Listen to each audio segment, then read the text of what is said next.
Hi, I'm Joe Becker, and I'm here in the dark to give you a little lesson on lighting. I've got a very simple two-light setup that's very quick and easy to set up, and then you can modify it to your taste, and it's good for people, pets, products, food, whatever you happen to be shooting. So let me go ahead and turn on my main light here. Sure, there we go. This particular setup is set within my reach. Now what I'm going to do is I'm going to turn this up just a little too bright, and then when I lean back it looks about right. Now this is my main light, which is 25 or 30 degrees off camera. I'm not measuring, I just threw it up there and eyeballed it.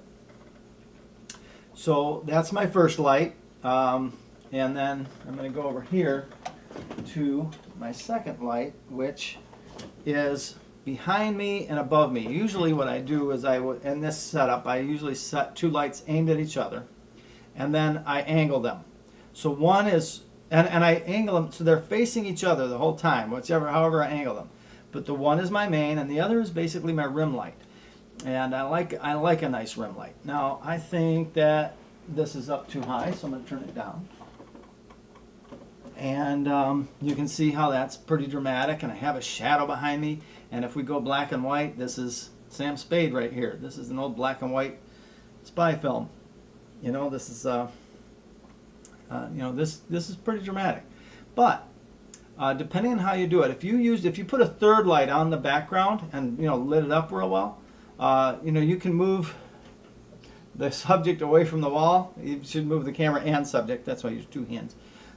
They represent the camera and the subject. Moving away from the wall, then you don't have the, you'd have to, if you're going to keep the same framing, as you back up, you're going to have to zoom in a little bit to cut out that background, whatever.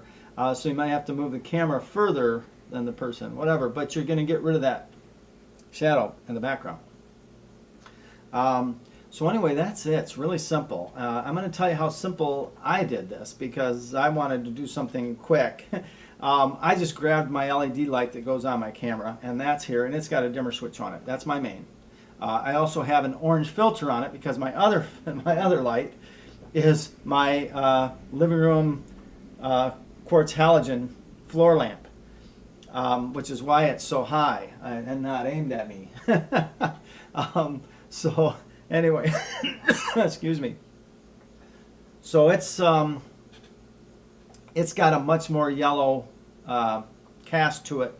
My LED light has a very blue cast comparatively. So put the orange filter on there. It just makes it easier when it comes to color correction. You can match the colors easier. You can do a whole lot of stuff in post these days.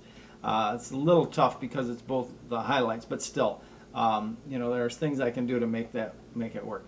The other thing is, like I said, if this is Sam Spade in black and white, you don't have to worry about color correction. It doesn't matter what color the lights are.